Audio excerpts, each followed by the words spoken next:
ಎಲ್ಲರಿಗೂ ನಮಸ್ತೆ. Welcome to Geeta Jagat sound ಚಾನಲ್ಗೆ ತಮಗೆಲ್ಲರಿಗೂ ಆತ್ಮೀಯ ಸ್ವಾಗತ. ಸೊ ಇವತ್ತಿನ ದಿನ ವಿಶೇಷವಾಗಿರ್ತಕ್ಕಂಥದ್ದು. ಎಲ್ರಿಗೂ ಯುಗಾದಿ ಹಬ್ಬದ ಹಾರ್ದಿಕ ಶುಭಾಶಯಗಳು. ಸೊ ಎಲ್ಲರೂ ಸಹಿತ ಬೇವು ಮತ್ತು ಬೆಲ್ಲವನ್ನು ಸೇವನೆ ಮಾಡಿ ಸೊ ನಿಮ್ಮ ಜೀವನವು ಸಹಿತ ಬೇವು ಮತ್ತು ಬೆಲ್ಲದಿಂದ ಕೂಡಿರಲಿ ಅಂತ ಹೇಳ್ತಾ ಇದ್ದೀನಿ. ಯಾಕಂತ ಹೇಳಿದ್ರೆ ನೋಡ್ರಿ, ಬೇವು ಮತ್ತು ಬೆಲ್ಲ ಅಂತಕ್ಕಂಥದ್ದು ಎರಡೂ ಸಮ ಪ್ರಮಾಣದಲ್ಲಿ ನಮ್ಮ ಜೀವನಕ್ಕೆ ಬೆರೆತಾಗ ಏನಾಗ್ತತಿ ಅಂತ ಹೇಳಿದ್ರೆ ನಮ್ಮ ಜೀವನ ಸುಂದರವಾಗ್ತತಿ. ಕೇವಲ ಕಷ್ಟಗಳನ್ನೇ ಕೊಟ್ಟಾಗ ಜೀವನ ಪರಿಪೂರ್ಣ ಆಗೋದಿಲ್ಲ, ಅದರ ಜೊತೆಗೆ ಸುಖವನ್ನು ಕೊಟ್ಟಾಗ ಏನಾಗ್ತತಿ ಜೀವನ ಪರಿಪೂರ್ಣ ಆಗ್ತತಿ. ಕೇವಲ ಸುಖವನ್ನೇ ಕೊಟ್ಟಾಗ ಏನಾಗಂಗಿಲ್ಲ, ಜೀವನದ ಸ್ವಾರಸ್ಯ ಅರ್ಥ ಆಗೋದಿಲ್ಲ, ಜೀವನದ ಏರಿಳಿತಗಳು ಅರ್ಥ ಆಗೋದಿಲ್ಲ. ಅವಾಗ ಏನಾಗ್ತತಿ, ಕಷ್ಟಗಳು ಬರಬೇಕಾಗ್ತತಿ. ಸೊ ಅದಕ್ಕಾಗಿ ಪ್ರತಿಯೊಬ್ಬರ ಜೀವನದಲ್ಲೂ ಸಹಿತ ಕಷ್ಟ ಸುಖ ಅಂತಕ್ಕಂಥದ್ದು ಈ ಬೇವು ಮತ್ತು ಬೆಲ್ಲದ ರೀತಿಯಲ್ಲಿ ಇರ್ತೈತಿ. ಸೊ ಅದಕ್ಕಾಗಿ ನಾವೇನು ಮಾಡಬೇಕು ಅಂತ ಹೇಳಿದ್ರೆ, ಪ್ರತಿಯೊಬ್ಬರು ಸಹಿತ ನಮ್ಮ ಲೈಫಲ್ಲಿ ಏನೇ ಆಗಿರಲಿ, ವಾಟ್ ಎವರ್ ಇಟ್ ಏನಾರು ಬರಲಿ, ಅದೇನು ಮಾಡಬೇಕು ಅಂತ ಹೇಳಿದ್ರೆ ಅದನ್ನು ಸಮನಾಗಿ ನಾವು ಸ್ವೀಕಾರ ಮಾಡಬೇಕಾಗ್ತೈತಿ. ಯಾಕಂತ ಹೇಳಿದ್ರೆ ಸಾಕಷ್ಟು ಸುಖವನ್ನು ಅನುಭವಿಸಿ ಒಂದೇ ಸಮನಾಗಿ ದುಃಖ ನಮಗೆ ಬಂದು ಅಪ್ಪಳಿಸ್ದಾಗ ಏನಾಗ್ತೈತಿ, ನಮ್ಮನ್ನು ನಾವು ಕಂಟ್ರೋಲ್ ಮಾಡ್ತಕ್ಕಂಥ ಕೆಪಾಸಿಟಿಯನ್ನು ನಾವು ಹೊಂದಿರಬೇಕು. ಸೊ ಆ ಸಂದರ್ಭದಲ್ಲಿ ನಮಗೆ ಆ ದುಃಖವನ್ನು ತಡಿಲಿಕ್ಕೆ, ಆ ಒಂದು ಏನಪ್ಪ ಒಂದು ಲಾಸನ್ನು ತುಂಬಲಿಕ್ಕೆ ಆಗದೆ ಇರ್ತಕ್ಕಂಥ ಸಂದರ್ಭ ಬಂದಾಗ ಏನಾಗ್ತೈತೆ ಅಂದರೆ ನಮ್ಮ ಒಂದು ಪರಿಸ್ಥಿತಿ ಗಂಭೀರ ಆಗ್ತೈತಿ. ಸೊ ಅದಕ್ಕಾಗಿ ನಿಮ್ಮ ಒಂದು ಸುಖ ದುಃಖ ಅಂತಕ್ಕಂಥದ್ದು ಏನಪ್ಪ ಅಂತಂದ್ರೆ ಎರಡು ನಾಣ್ಯದ ಮುಖಗಳು ಇದ್ದಂಗೆ ಅವನ್ನೇನು ಮಾಡಬೇಕು, ನಾವು ಸಮನಾಗಿ ಸ್ವೀಕಾರ ಮಾಡಬೇಕಾಗ್ತೈತಿ.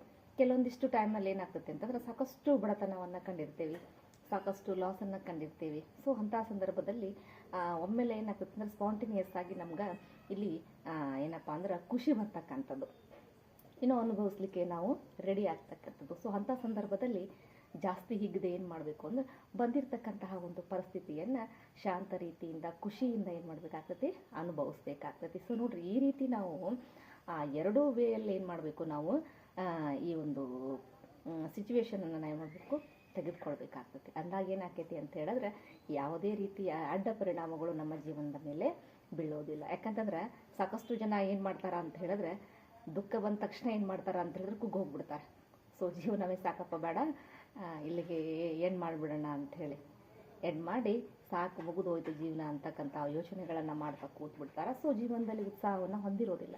ಅದೇ ರೀತಿಯಾಗಿ ಸಾಕಷ್ಟು ಖುಷಿ ಏನೋ ಒಂದು ಅಚೀವನ್ನ ಮಾಡಿದಾಗ ಏನಾಗ್ತೈತಿ ಅಂತ ಹೇಳಿದ್ರು, ಸೊ ನಾನೇ ನನ್ನ ಬಿಟ್ಟು ಯಾರೂ ಇಲ್ಲ ಅಂತಕ್ಕಂಥ ಭಾವನೆ ಏನಾಗ್ತೈತಿ ಅವರಲ್ಲಿ ಬಂದುಬಿಡ್ತೈತಿ. ಸೊ ಅವಾಗ ಏನಾಗ್ತೈತಿ, ಈಗೋ ಅಂತಕ್ಕಂಥದ್ದು ಮನಸ್ಸಲ್ಲಿ ಸ್ಟಾರ್ಟ್ ಆಗ್ಬಿಡ್ತೈತಿ. ಸೊ ಆ ಒಂದು ಟೈಮಲ್ಲಿ ಏನಾಗ್ತೈತೆ, ಮನುಷ್ಯನಿಗೆ ಸ್ವಲ್ಪ ನಿಷ್ಕಾಳಜಿ, ಬೇರೆಯವ್ರ ಬಗ್ಗೆ ನಿಷ್ಕಾಳಜಿಯನ್ನು ವಹಿಸ್ತಕ್ಕಂಥದ್ದು, ಸೊ ಕೇರ್ಲೆಸ್ ಮಾಡ್ತಕ್ಕಂಥದ್ದು, ಈ ರೀತಿ ಏನಾಗ್ತದೆ ಅಂದರೆ ಆ ಮನುಷ್ಯನ ಮನಸ್ಸಲ್ಲಿ ಏನಾಗ್ತೈತೆ ಅಂತಂದ್ರೆ ಈ ಒಂದು ಆಲೋಚನೆಗಳು ಬರಲಿಕ್ಕೆ ಸ್ಟಾರ್ಟ್ ಆಗ್ತವೆ. ನೋಡೋದಕ್ಕಾಗಿ ಆ ಭಗವಂತ ಏನು ಮಾಡಿದಾನೆ ಅಂತ ಹೇಳಿದ್ರೆ ಸುಖ ಮತ್ತು ದುಃಖವನ್ನು ಬ್ಯಾಲೆನ್ಸ್ ಮಾಡಿದ್ದಾನೆ. ಸೊ ಸುಖನೂ ಬೇಕು, ದುಃಖನೂ ಬೇಕು. ಒಬ್ಬ ಮನುಷ್ಯ ಇವೆರಡು ಪೊಸಿಷನನ್ನು ದಾಟಿ ಏನು ಮಾಡಿರ್ತಾನೆ ಅಂತಂದ್ರೆ ಮೇಲೆ ಬಂದಿರ್ತಾನೆ.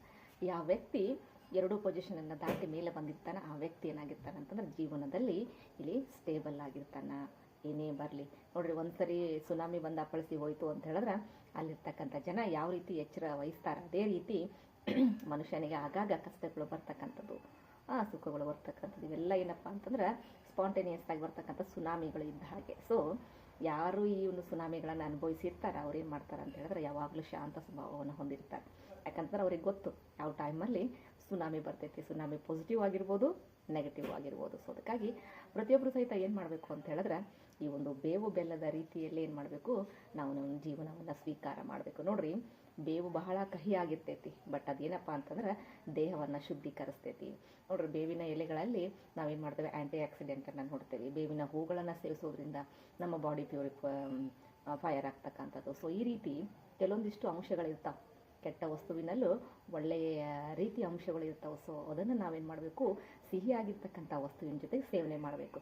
ನೋಡ್ರಿ, ವಿತೌಟ್ ಶುಗರ್ ಇಲ್ದೇ ಇದನ್ನು ತಿನ್ಲಿಕ್ಕಾಗೋದಿಲ್ಲ ನಿಮ್ಗೆ. ಏನು ಬೇವು ಮತ್ತು ಬೇವು ಎಲೆ, ಬೇವಿನ ಹೂವನ್ನು ತಿನ್ಲಿಕ್ಕಾಗೋದಿಲ್ಲದ ಜೊತೆಗೆ ಅದಕ್ಕಾಗಿ ಏನು ಮಾಡ್ತಾರೆ, ಅದ್ರ ಜೊತೆಗೆ ಈ ಸಕ್ಕರೆಯನ್ನು ಬೆಲ್ಲವನ್ನು ಬೆರೆಸ್ಕೊಂಡು ತಿನ್ನಲಿಕ್ಕೆ ಕೊಡ್ತಾರೆ ನಮ್ಗೆ. ಅದು ಸಾಧ್ಯ ಆಗ್ತದೆ ತಿನ್ನಲಿಕ್ಕೆ. ಯಾಕಂತ ಹೇಳಿದ್ರೆ ನೋಡ್ರಿ, ಮನುಷ್ಯನಿಗೆ ಸಾಕಷ್ಟು ನೋವನ್ನು ಅನುಭವಿಸಿರ್ತಾನೆ. ಸೊ ಅಂಥ ನೋವನ್ನು ಪದೇ ಪದೇ ಅನ್ಭವಿಸ್ಕೋತ ಕೂತಾಗ ಏನಾಕೈತಿ ಅಂದರೆ ಜೀವನ ಹಾಳಾಗ್ಬಿಡ್ತೈತಿ. ಸೊ ಅಂಥ ನೋವನ್ನು ಮರೆಮಾಚಲಿಕ್ಕೆ, ಅಂತಹ ಕಹಿ ಅನುಭವಗಳನ್ನು ಮರೆಮಾಚಲಿಕ್ಕೆ ಒಂದು ಹೊಸ ಅಧ್ಯಾಯ ಲೈಫಲ್ಲಿ ಸ್ಟಾರ್ಟ್ ಆಗ್ತೈತಿ. ಹೊಸ ತಿರುವುಗಳು ಕಂಡು ಬರ್ತಾವೆ. ಸೊ ಆ ಹೊಸ ತಿರುವುಗಳು ಏನು ಮಾಡ್ತಾವೆ ಅಂತಂದ್ರೆ ಇರ್ತಕ್ಕಂಥ ಹಳೆಯ ಒಂದು ಕಹಿ ನೆನಪನ್ನು ಏನು ಮಾಡ್ತಾವೆ ಅಂತಂದ್ರೆ ಇಲ್ಲಿ ಮರೆಮಾಚ್ಕೋತ ಬರ್ತಾವೆ. ಅವಾಗ ಏನಾಗ್ತಾನೆ ಅಂತಂದ್ರೆ ಮನುಷ್ಯ ಆ ಕಹಿ ಘಟನೆಗಳನ್ನು ಇಲ್ಲಿ ಸ್ವಲ್ಪ ಸ್ವಲ್ಪ ಸ್ವಲ್ಪ ಮರೆತು ಏನು ಮಾಡ್ತಾನೆ, ಮತ್ತೆ ಲೈಫನ್ನು ಸ್ಟಾರ್ಟ್ ಮಾಡ್ತಾನೆ. ಸೊ ಅದಕ್ಕಾಗಿ ಈ ರೀತಿ ನಮ್ಮ ಒಂದು ಜೀವನದಲ್ಲಿ ಬೇವು ಮತ್ತು ಬೆಲ್ಲ ಯಾವ ರೀತಿ ಪಾತ್ರವನ್ನು ವಹಿಸ್ತೈತಿ ಅಂತಕ್ಕಂಥದ್ದನ್ನು ನಿಮ್ಮ ಜೊತೆ ನಾನು ಶೇರ್ ಮಾಡ್ಕೊಂಡಿದ್ದೀನಿ.